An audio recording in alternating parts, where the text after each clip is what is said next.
Welcome to my screencast on Greek democracy. This is actually part 2, Oligarchy.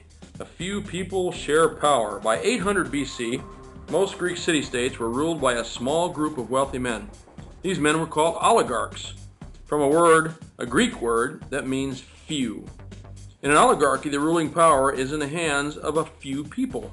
Most Greek oligarchs were aristocrats, men who had inherited land from their families. A few were wealthy merchants.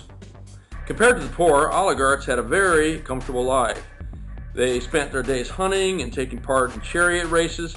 In the evening, they lay on couches and drank wine. They had parties where slaves and hired professionals entertained guests with music, dance, and acrobatics. Meanwhile, the poor had to work all day in the fields.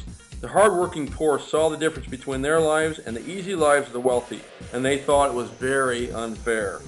To make matters worse, the oligarchs ignored the needs of most of the people. They passed laws that the poor did not like, and they used the army to force people to obey them. Many of their laws protected and increased their own wealth. In some city-states, oligarchs passed laws forcing farmers to sell themselves into slavery if they could not pay their debts. Under the oligarchs, the rich became richer and the poor became poorer. Many people who weren't wealthy came to hate the oligarchs.